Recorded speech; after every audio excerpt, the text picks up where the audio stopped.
नमस्कार। पहला मैं राहुल नेगी, स्वागत अभिनंदन आपका हमारे YouTube चैनल पे, सक्षम एकेडमी के YouTube चैनल पे। तो चलिए, हम पुराने वीडियो में हम देख चुके हैं। हमने गोरखा राजवंश देखा था, गोरखाओं से पहले हम चंद देखे थे, चंदों के साथ साथ हमने गढ़वाल में पंवार देखे थे। तो अब हम जो हमारा अगला टॉपिक होगा, हम मॉडर्न हिस्ट्री में घुस रहे हैं। Modern history UK triple SC के पैटर्न पे देखें तो हम पे मच इंपॉर्टेंट हो जाता है। क्यों हो जाता है? क्योंकि यहाँ से क्वेश्चन ज़्यादा उठने के चांसेस हैं। पुराने पेपर में देखें हम तो मैक्सिमम जो पोर्शन आया है वो उत्तराखंड का यहीं से आया है, इसलिए जो हमारा ज़्यादा फोकस होगा अब इसी क्षेत्र पे होगा। आज हम चल रहे हैं, अंग्रेज़ों को हम अल्मोड़ा लेकर आए हैं। अंग्रेज़ों को अल्मोड़ा का प्रशासन देखेंगे, साथ साथ अंग्रेज़ों ने अल्मोड़ा कुमाऊं कमिश्नरी के तहत क्या क्या चीज़ें इस क्षेत्र में की थी, उन चीज़ों पर हमारा ज़्यादा फोकस रहेगा। तो देखिए, हम इनका पहला चीज़ देखें, सबसे ज़्यादा राजस्व होता था भू राजस्व से। तो अंग्रेज़ों ने भू राजस्व के क्षेत्र में यहाँ पे बहुत अच्छा प्रशासन किया था। इन्हीं बंदोबस्तों पे आज हमारी पहली चर्चा रहेगी। बहुत लोगों के मैसेज आए थे कि कमिश्नर वाइज कराइए, कोई कहता कि उनके नीतियों के बारे में कराइए। कमिश्नर वाइज अगर हम करवाएं तो हम पे सीधा डायरेक्ट फैक्ट आते हैं, इसलिए मैंने पैटर्न चेंज किया है। हम कमिश्नर वाइज नहीं कराएंगे ब्रिटिश प्रशासन में। पहले इनका ये भूमि बंदोबस्त कराऊंगा, फिर इनकी शिक्षा पद्धति पे बात करूंगा, फिर इनका न्याय प्रशासन बात करूंगा, फिर लास्ट में सब चीज़ों को जोड़ते हुए कमिश्नर वाली सीरीज करवाऊंगा। तो आइए, जो हमारा उत्तराखंड है, ब्रिटिश उत्तराखंड, इस पे बात करता हूं। तो पहले बात करूंगा चंद पे। चंद काल में जो शासन की इकाई होती ना, जो प्रशासनिक इकाई थी, वो गांव थी। एक सबसे छोटी इकाई गांव थी। इस टाइम प्रत्येक गांव की एक निश्चित सीमा होती थी। जैसे कोई गांव होता ना, अभी भी देखें हम, तो राजस्व ग्राम होता, तो उसकी एक पर्टिकुलर सीमा होती थी। ये चंद काल से हम पे आता आ रहा है। तो राजस्व सीमा होती थी। इन सीमाओं की जो मान्यता होती थी, गांव कितना बड़ा होगा, इसका क्षेत्रफल कितने एरिया में आएगा, इस पे कितने वन होंगे, जो इसका निर्धारण करता था वो करता था राजा। चंद राजा की इच्छा पर निर्भर करता था कि गांव की सीमा कितना होगा। गांव के नाम में परिवर्तन, गांव की सीमा में परिवर्तन, जो अंतिम निर्णय था वो राजा के पास था। फिर राजा पे जो उत्तरदायित्व होता था गांव की रक्षा का। गांव चंद काल में किसी भी अगर गांव पे आक्रमण होता था, उसकी रक्षा की जो जिम्मेदारी होती थी वो राजा की होती थी। रक्षा की जिम्मेदारी क्यों राजा की होती थी? राजा जनता पे टैक्स लेता था। इसी टैक्स किस लिए लेता था? ये जनता पे, क्योंकि यहाँ की जनता सुरक्षित रहे।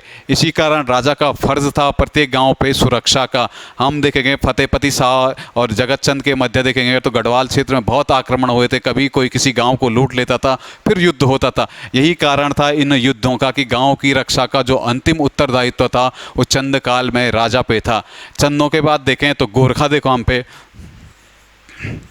गोरखा भी इस क्षेत्र में आए थे। चंदों की राजसत्ता को समाप्त कर गोरखाओं ने इस क्षेत्र में आगमन किया था, अपना सैनिक राजतंत्र स्थापित किया था। तो गोरखाओं की खासियत क्या थी? गोरखा जब 1790 में इस क्षेत्र में आए तो गोरखाओं ने सबसे पहले यहाँ बंदोबस्त कराया।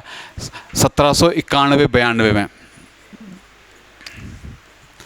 जोगामल शाह गोरखाओं के पहले सूबा रहे कुमाऊं के एक लिबरल प्रकृति का ये आदमी था। कुमाऊं जितने गोरखा सूबे हुए हैं उनमें से जो जानकारी मिलती है, हम कुमाऊं क्षेत्र के लिए सबसे अच्छा सूबा जोगामल शाह था, क्योंकि इसके टाइम पे इतनी निरंकुश हत्याएं, इतना कुछ आतंक हम पे दिखता नहीं गोरखियानी का। फिर जोगामल शाह के बाद जो गोरखाओं का टाइम पीरियड बढ़ा, इस क्षेत्र में गोरखा आतंक इतना भयंकर हो गया था कि लोगों ने गांव के गांव वीरान हो गए, लोग भागना शुरू हो गए थे गोरखाओं से परेशान होकर। पर देखे तो जोगामल शाह के टाइम पीरियड में यहाँ भूमि बंदोबस्त हुआ था।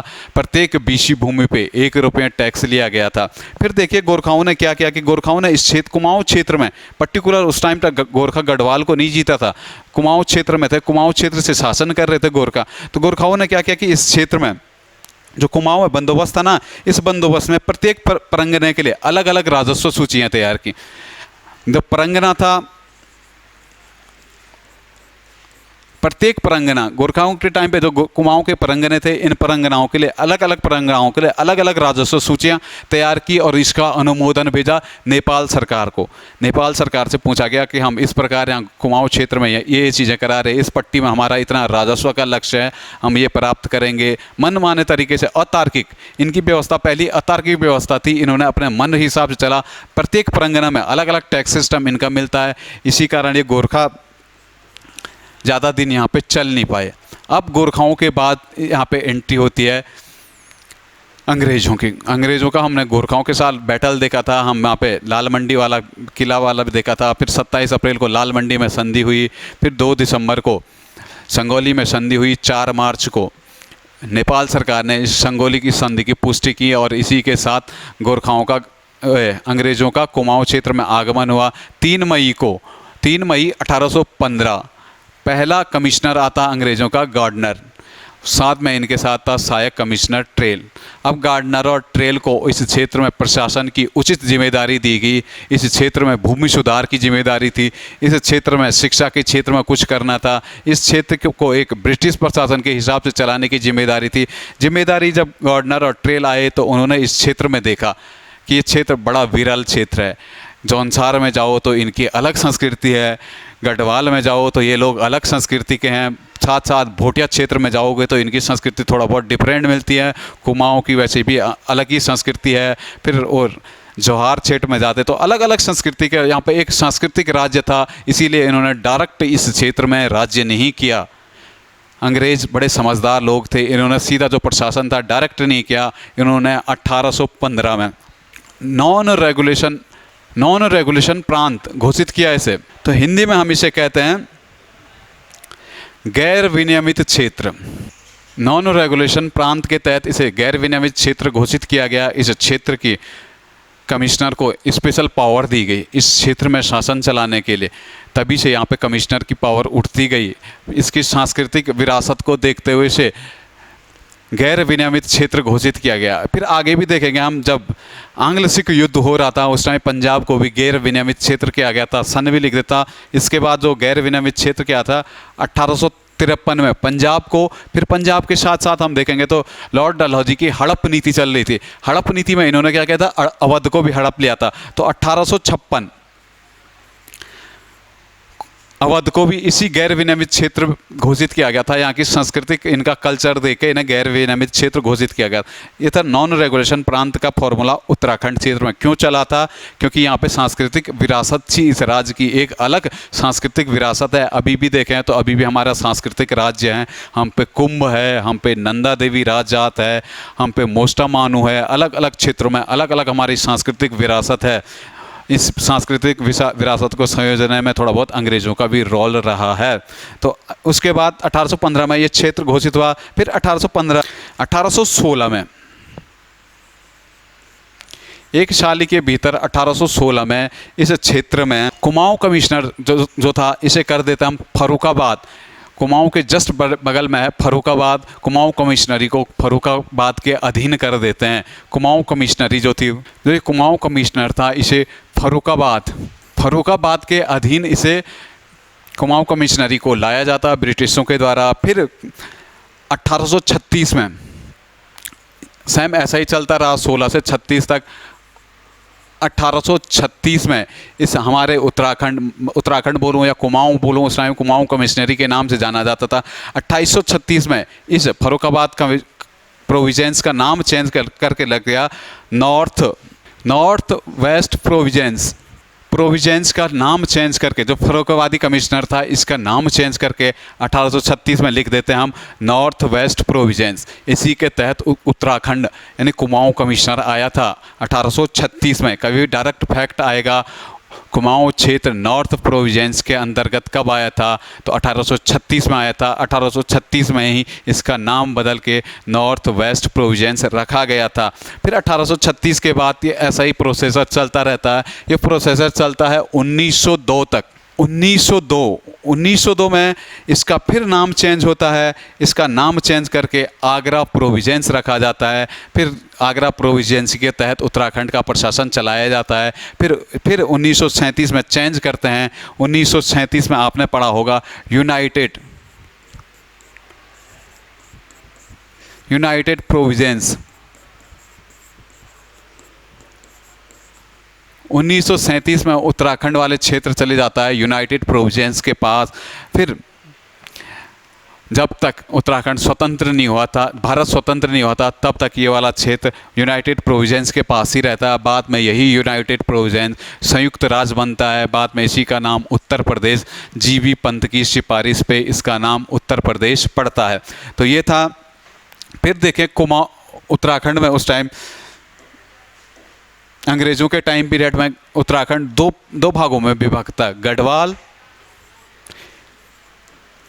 जैसे पूर्वी गढ़वाल भी कहते हैं हम, गढ़वाल, और दूसरा देखो कुमाऊं।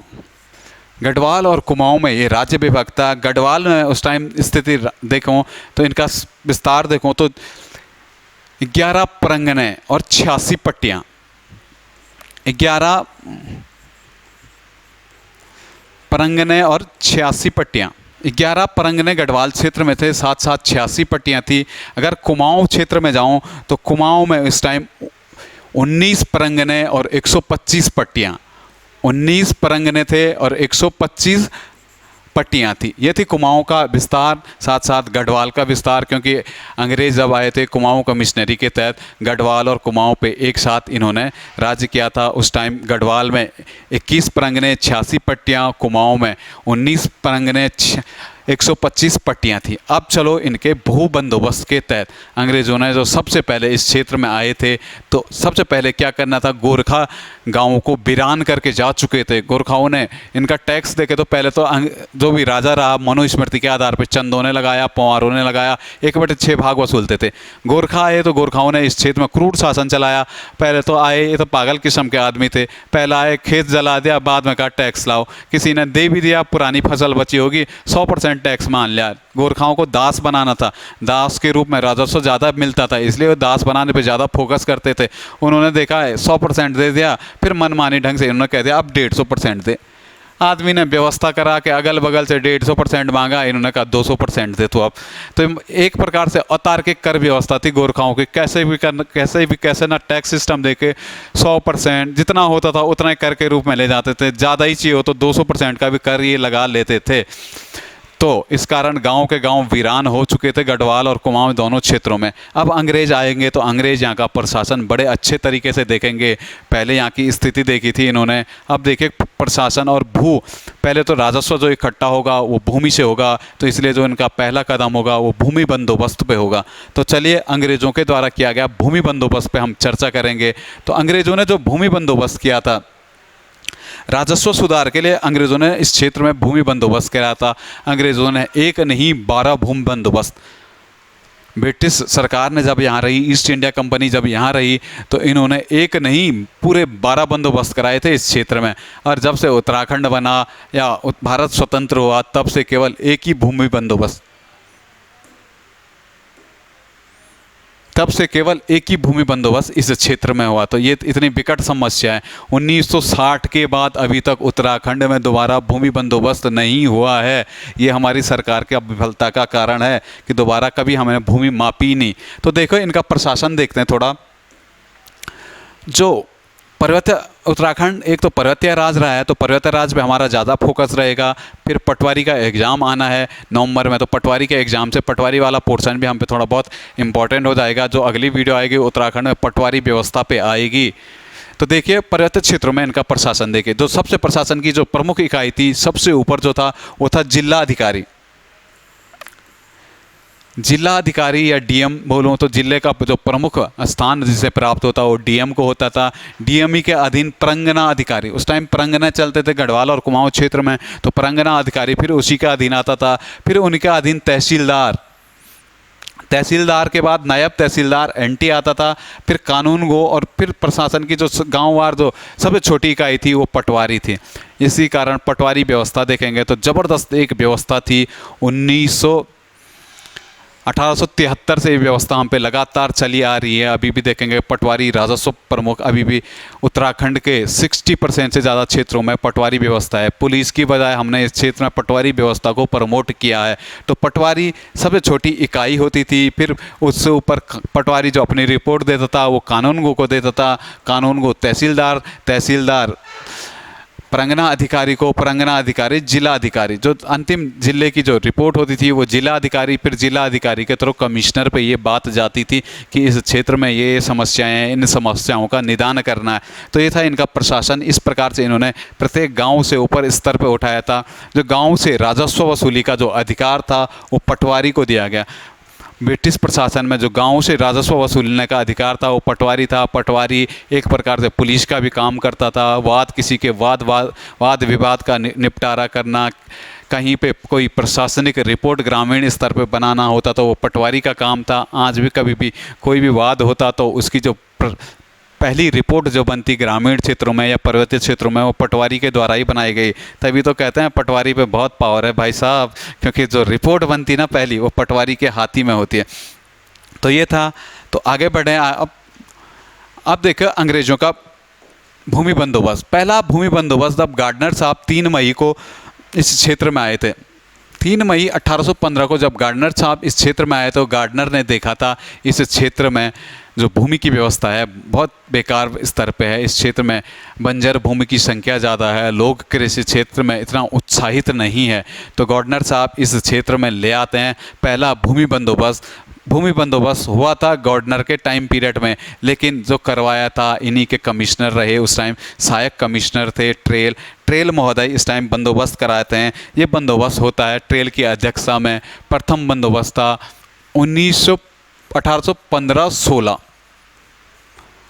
1815-16 में ये बंदोबस्त कराया गया। बंदोबस्त का जो कार्यकर्ता था, मेन था, जो बंदोबस्त कराया था, गवर्नर कमिश्नर था इस टाइम, लेकिन सहायक कमिश्नर ट्रेल के नेतृत्व में ये बंदोबस्त कराया गया। इस बंदोबस्त में क्या किया गया कि इस बंदोबस्त में राजस्व धनराशि जो थी ना, जो प्रत्येक उत्तराखंड जो कुमाऊं कमिश्नरी थी 50,000 उत्तराखंड या कुमाऊं कमिश्नरी के तहत अंग्रेज़ों को इस क्षेत्र से 50,000 का राजस्व निर्धारित किया गया था। देखें गोरखाओं के टाइम पीरियड में देखें तो 25,000 भी बड़ी मुश्किल से वसूल पाते थे ये राजस्व, इतना कर लेने के बाद भी। लेकिन ब्रिटिशों ने राजस्व सिस्टम सुधारा तो साथ साथ इन्होंने भूमि बंदोबस्त को भी ज़बरदस्त सुधारा। इस कारण इनका राजस्व बढ़ते ही गया। 10वें बंदोबस्त में बात करूंगा तो ये 1-1.5 लाख के करीब इनका राजस्व पहुंच गया था। तो उस टाइम जो पहला बंदोबस्त था इसमें 50,000 रुपये राजस्व घोषित किया गया था। फिर साथ साथ यह राजस्व की इकाई जो थी ना, जो ये राजस्व वसूला जाता था पहले बंदोबस्त में, ये फर्रुखाबादी इस टाइम हमारी जो कमिश्नरी थी फर्रुखाबाद के अधीन थे। तो जो हमारा राजस्व वसूला गया है ये फर्रुखाबादी रुपये, फर्रुखाबादी अंग्रेजी रुपये में ये राजस्व वसूली हुई थी पहले बंदोबस्त में। तो ये था पहला बंदोबस्त कुमाऊं क्षेत्र में। कुमाऊं क्षेत्र में किया था गवर्नर ने, गढ़वाल क्षेत्र में किया था ट्रेल ने। तो ये था। अब गवर्नर का कार्यकाल ख़त्म हो गया था। संगोली संधि भी हम पे समाप्त हो गई थी। संगोली की संधि के बाद देखेंगे तो हम गवर्नर साहब चले जाएंगे नेपाल में रेजिडेंट का काम बनेंगे। अब आ जाएगा ट्रेल। तो कुमाऊं में जो दूसरा कमिश्नर होगा वो ट्रेल। अब ट्रेल के बंदोबस्त यहाँ से शुरू हो जाएंगे। तो ट्रेल का दूसरा भूमि बंदोबस्त देखें तो ट्रेल साहब ने दूसरा भूमि बंदोबस्त कराया था 1617 में। जो डेट आएगी इसकी 1817 में। पहला बंदोबस्त जो था, पहला बंदोबस्त का 1-1 वर्ष के लिए स्टार्टिंग के बंदोबस्त हुए हैं। 1917 में ये बंदोबस्त कराया गया, 1 वर्ष के लिए ये बंदोबस्त था। इस बंदोबस्त में वैसे तो ये दूसरा बंदोबस्त था कुमाऊं क्षेत्र में। यह बंदोबस्त ट्रेल के नेतृत्व में शुरू किया गया। कमिश्नर उस टाइम ट्रेल था, ट्रेल के नेतृत्व में ये बंदोबस्त शुरू किया गया। इस बंदोबस्त की जो बातें आती ना, इस बंदोबस्त के द्वारा जो मालगुजार और थोकदार थे ना, ग्रामीण क्षेत्रों में देखे तो प्रधान थोकदार उस टाइम अंग्रेजी काल में चरम पे थे। उस टाइम जैसा हमारा आज पंचायती राज सिस्टम है, हम प्रधान इलेक्ट करके जाते हैं यहाँ पे, उस टाइम ऐसा नहीं था। उस टाइम ये प्रधान का पद वंशागत था। तो वहीं से प्रधानों की, आप देख रहे हैं प्रधानों का पावरफुल होना। तो गाँव के थोकदार हैं ना बड़े बड़े, जैसे नहीं होता प्रत्येक गाँव के थोकदार हैं। थोकदार की पद्धति जो आएगी इसी दूसरे बंदोबस्त से आएगी। दूसरे बंदोबस्त में क्या किया गया, थोकदार और मालगुजार दूसरी चीज़ आई यहाँ पे थोकदार। मालगुजार और थोकदार को ग्रामीण क्षेत्रों से भू राजस्व एकत्रित करने की पावर दी गई। साथ साथ इनको ये अधिकार भी दिया गया कि इस क्षेत्र में आएंगे, इसका अधिकार एक निश्चित किया गया कि ये पावर आपको दी जाती है इस क्षेत्र में।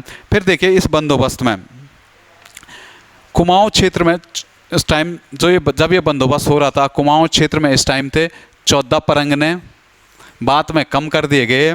उस टाइम कुमाऊं क्षेत्र में 14 परगने थे, पहले स्टार्टिंग में 19 थे। दूसरे बंदोबस्त में इन्हें कम करा के 14 परगने कर दिए गए। साथ साथ 125 पट्टियां वही रही। परांगणों की संख्या इसमें कम कर दी गई इस बंदोबस्त में। फिर इन्होंने क्या किया कि जो क्षेत्रफल था, प्रत्येक गांव का क्षेत्रफल मापा। जो राजस्व की इकाई थी गांव थी, इसलिए इन्होंने क्षेत्रफल वाइज राजस्व इकट्ठा करने की नीति इस बंदोबस्त में बनाई थी। फिर देखिए आगे जो आएगा कुमाऊं में तीसरा भूमि बंदोबस्त।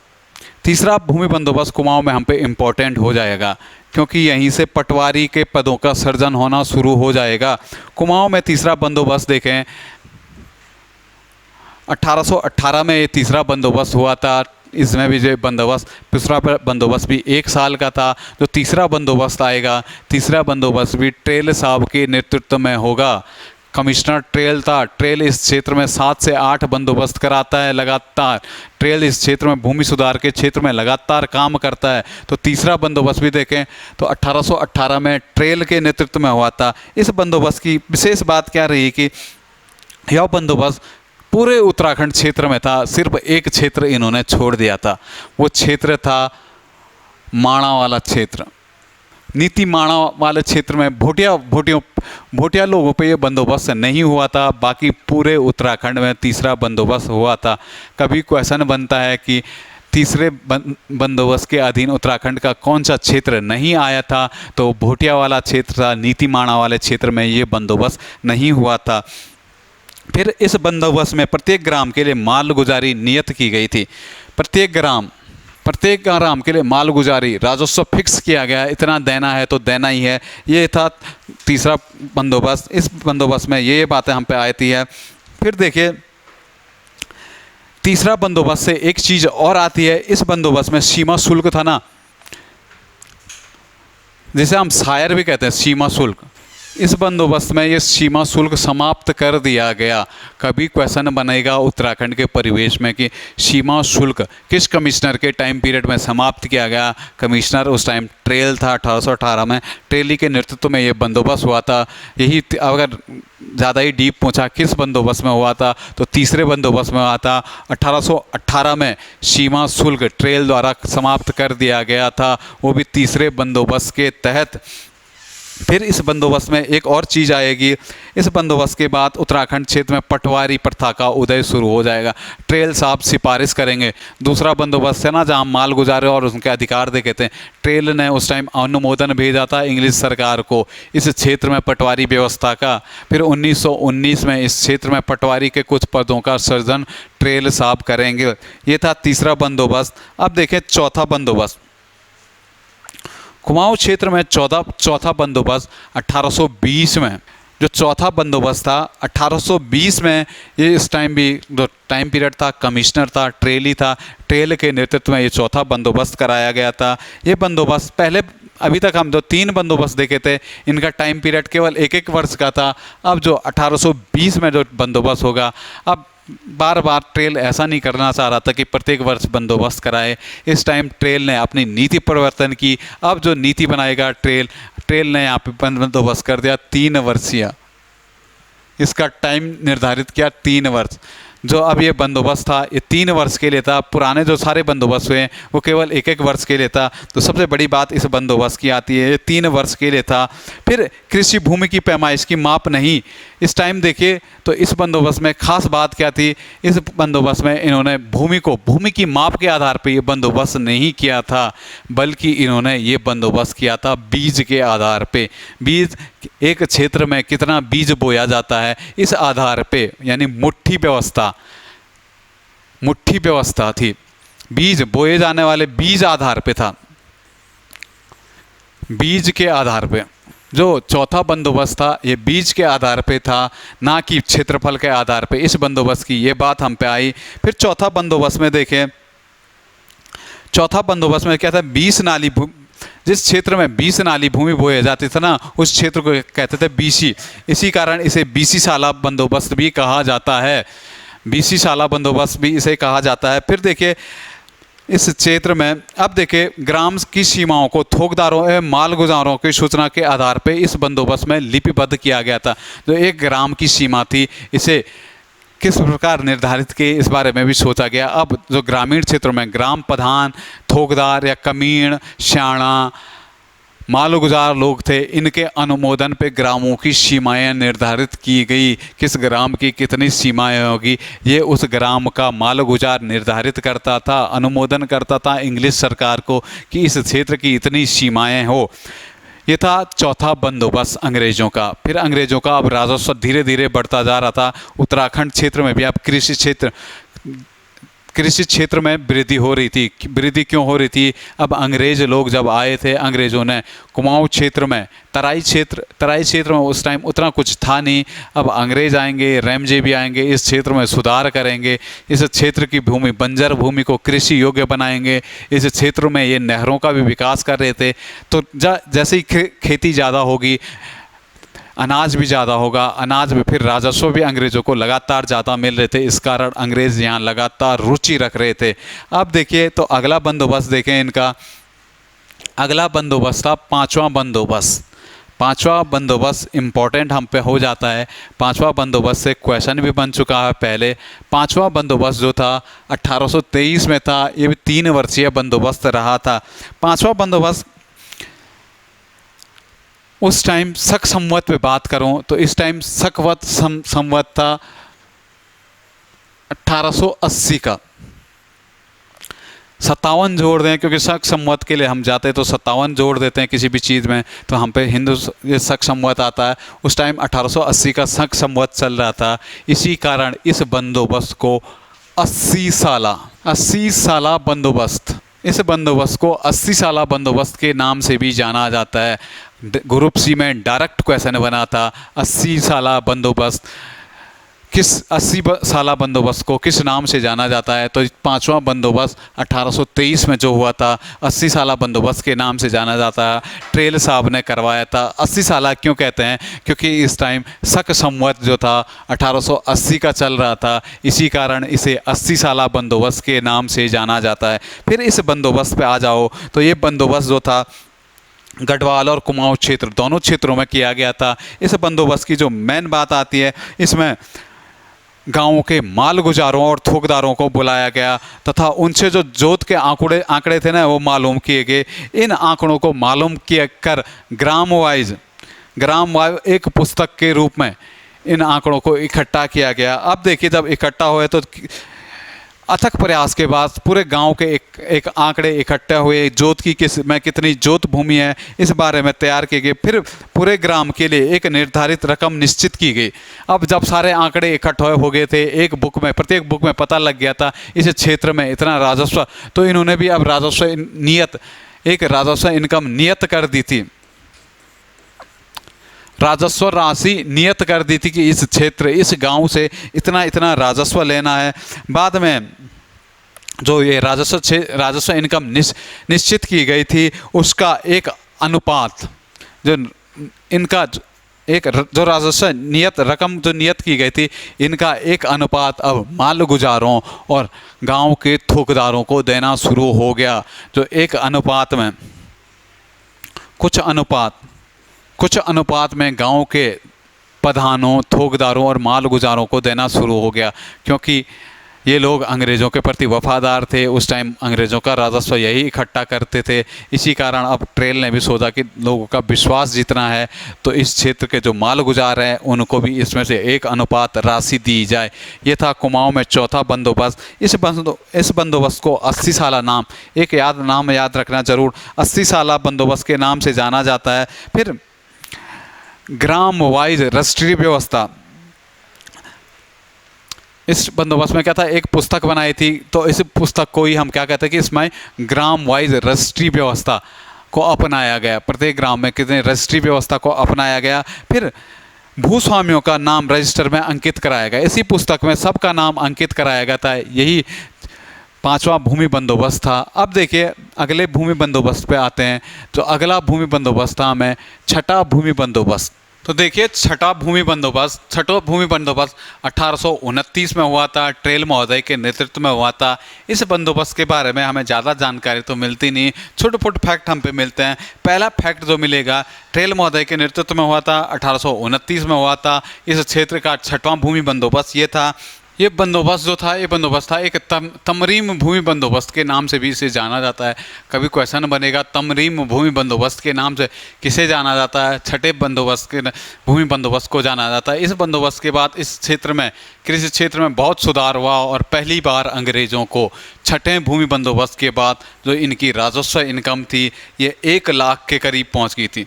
1,22,000 के करीब ये राजस्व इनकम पहुंच चुकी थी। इतनी ज़्यादा इनकम अब इन लोगों को इस क्षेत्र से होने बैठ गई थी। ये था छठा बंदोबस्त। अब देखिए सातवां बंदोबस्त,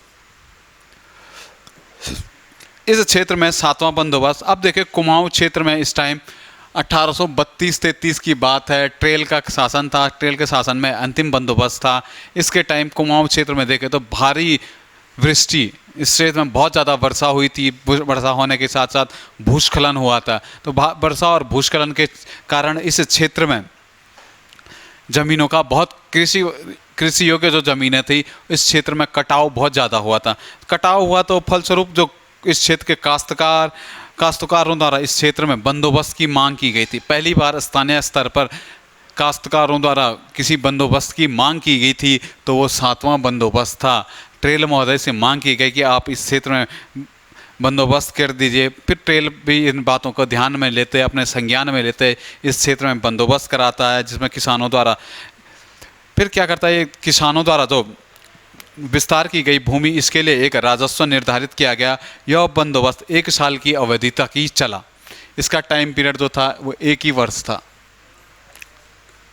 1 साल के लिए ये बंदोबस्त चला था। सातवां बंदोबस्त स्थानीय काश्तकारों की सिफारिश पे बंदोबस्त किया गया। फिर क्या किया गया कि जब ये बंदोबस्त किया गया तो इसके बाद कृषि योग्य भूमि बढ़ी। इस कृषि योग्य भूमि को जब ट्रेल ने ध्यान में रखे हुए इनके लिए भी एक राजस्व नियत किया था। ये था सातवां भूमि बंदोबस्त।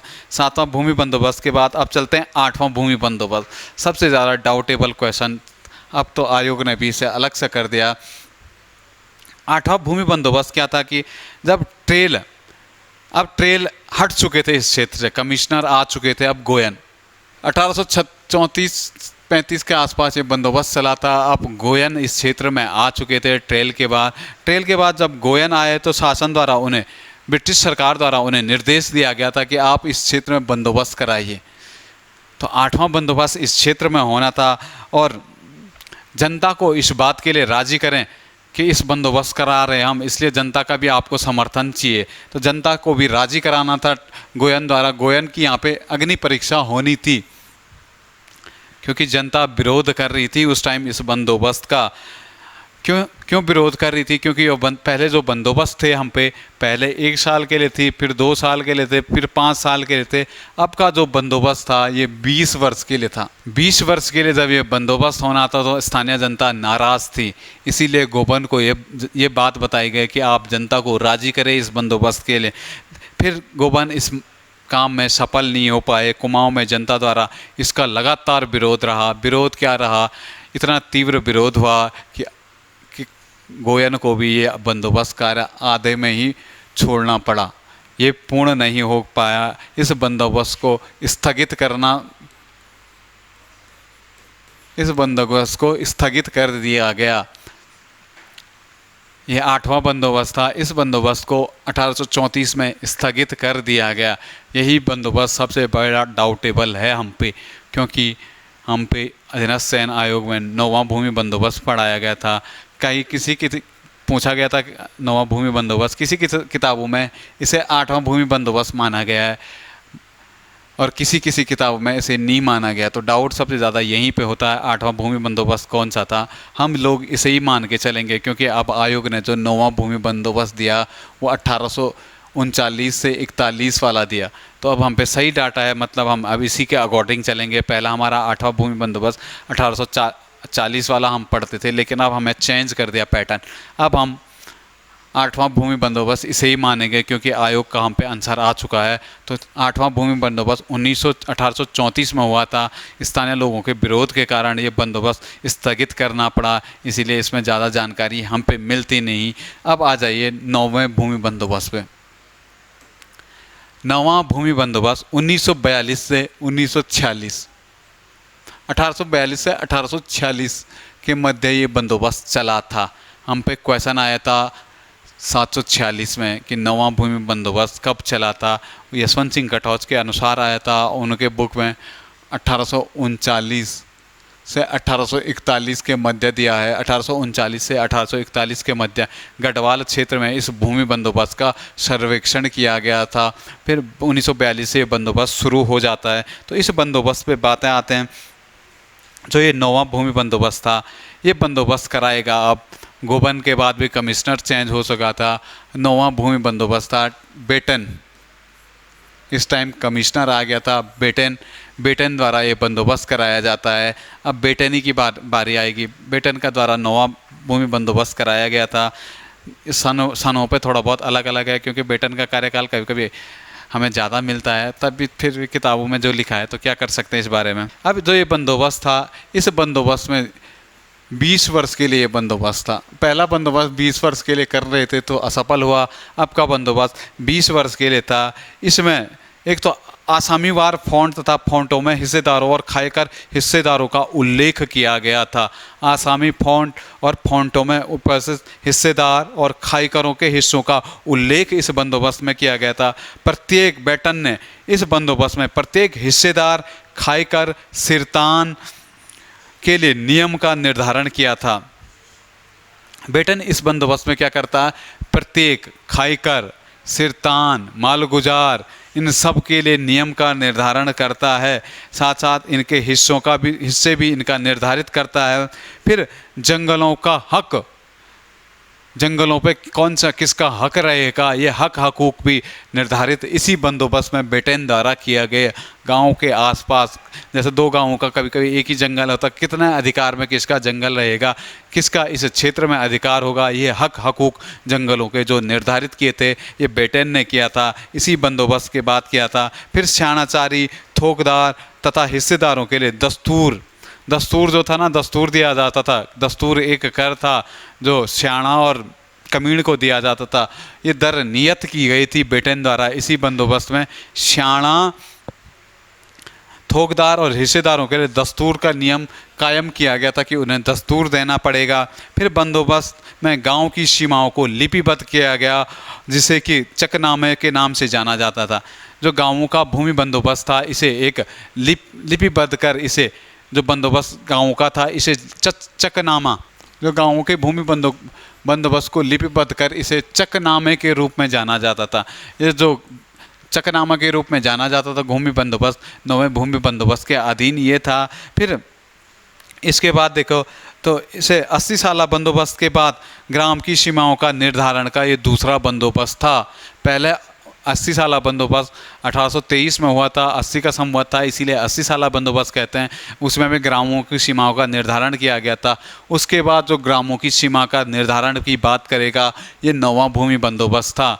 उसके बाद के बीच वाले बंदोबस्त में गाँवों की सीमाओं का निर्धारण के बारे में कोई जानकारी नहीं मिलती है। फिर देखिए, जो गाँवों की भूमि थी, जो गाँव में सीमाओं संबंधी विवादों के निस्तारण में चकनामे महत्वपूर्ण अभिलेख के रूप में इसके बाद अब काम आना शुरू होंगे।